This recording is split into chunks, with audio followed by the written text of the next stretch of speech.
Salaamullaahi calaykum waraxmatullaahi wabarakaatu. Qodobada wararkaanu idiin hayno waxaa ka mid ah Soomaaliya oo rajo weyn ka qabta inay xubin ka noqoto Golaha Ammaanka ee Midowga Afrika. Dowladda Soomaaliya ayaa dalbatay in 3 sano ee soo socota ay ka mid noqoto Golaha Amniga ee Midowga Afrika.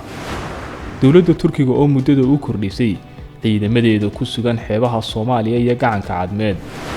Turkiga wararka kale ee xiisadda Ukraine la xidhiidha waxaa ka mid ah ilaa 300 oo kun oo askari oo Ruush ayaa dhoolatus ka samayn doona dalka Belarus ee waqooyiga Ukraine.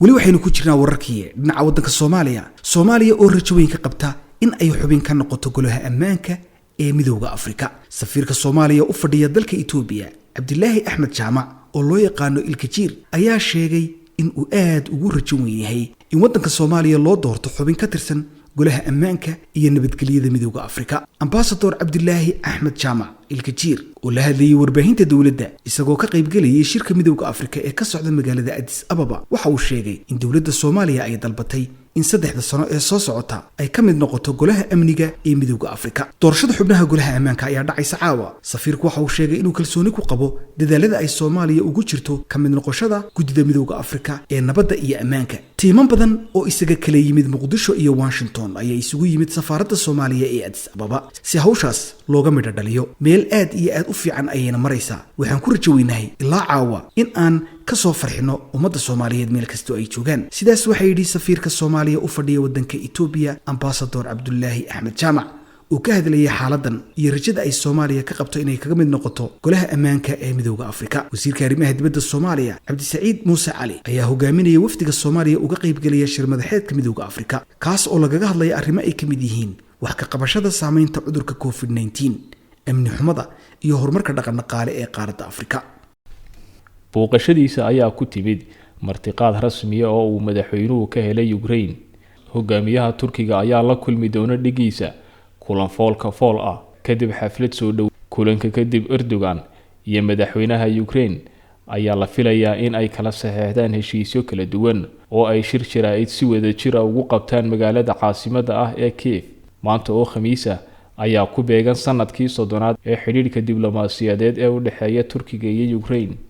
Madaxweynaha Turkiga oo la hadlay saxaafadda ka hor safarka uu ku tagay Ukraine ayaa sheegay in Turkiga uu si dhow ula socdo isbedelada xilligan ee dhawaan sare u kacay kaasi oo la xidhiidha xiisadda u dhaxaysa Ruushka iyo Ukraine. Madal kasta oo aan ku sugannahay waxaan ka dhawaajinaynaa taageerada Turkiga ee ku wajahan madax-bannaanida dhuleed ee Ukraine. Erdogan ayaa ku buuriyay dhammaan dhinacyada inay isxakameeyaan oo ay wada hadlaan si loo xaqiijiyo nabadda gobolka. Wuxuu hoosta ka xariiqay baahida loo qabo in si nabad ah lagu xalliyo khilaafka laguna saleeyo sharciga caalamiga ah. Wuxuuna ku celceliyay in Ankara ay diyaar u tahay in ay kaalinteeda ka qaadato sidii gobolka loogu abuuri lahaa jawi nabadeed iyo kalsooni. Ukraine iyo Ruushka waxa u dhaxeeya colaatan iyo markii uu dagaalku ka qarxay gobolka Donbas ee bariga dalkaasi sanadkii 2014 kadib markii uu Ruushku qabsaday jasiiradda Caribbean. Ruushka ayaa sidoo kale dhawaan 115 kun oo askari ku ururiyay meel u dhow Ukraine sida uu xaqiijiyay wasiirka difaaca ee dalkaasi. Taasi oo keentay cabsi laga qabo inuu Ruushku qorsheynayo weerar kale oo military oo ka dhan ah Ukraine. Moscow ayaa beenisay inay isku diyaarinayso inay duulaan ku qaado. Dhanka kale isbahaysiga NATO ayaa sheegay in Ruushku uu maalmihii u dambeeyay kordhiyay howlgallada ka dhanka ah dalka Ukraine ee uu ka wado dalka ay dariska yihiin ee Belarus. Waxaana la filayaa in ilaa 30 kun oo askari ay bishan sameeyaan dhoolatus military.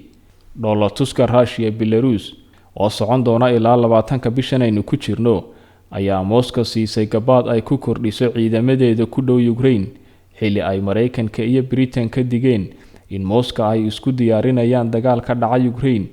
Wasiirka difaaca ee Ukraine ayaa sheegay in ruushku uu hadda tiro dhan 115,000 oo askari uu ku ururiyay meel u dhow xuduudaha Ukraine.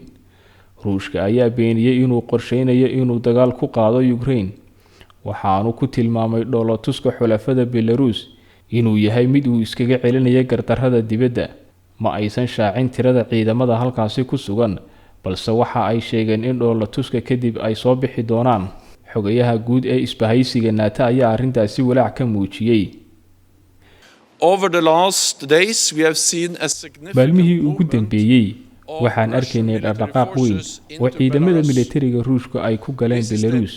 tani waa awoodii ciidan ee ugu badnayd ee ruushku uu geeyay halkaasi tan iyo dagaalkii qaboobaa, iyadoo oo la filayo in 30,000 oo ciidamada dagaalka ah iyo sidoo kale ciidamada howlgalka gaarka ah, diyaaradaha dagaalka ee Su-35, nidaamyada difaaca hawada ee S-400 iyo gantaalada Iskander ee awoodaha nukliyeerka.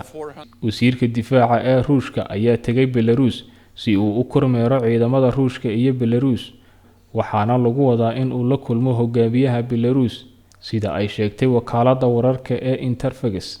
Mareykanka iyo NATO ayaa diiday dalabka ruushka ee ah in Ukraine laga horjoogsado in ay ku biirto xulafada isbahaysiga NATO iyo in ay ciidamada isbahaysiga ay ka baxaan bariga Yurub. ruushka ayaa mar kale ku eedeeyay Washington in ay sii horinayso xiisadda kadib markii uu Mareykanku sheegay inuu u diri doono ku dhawaad 3,000 oo askari Poland iyo Romania.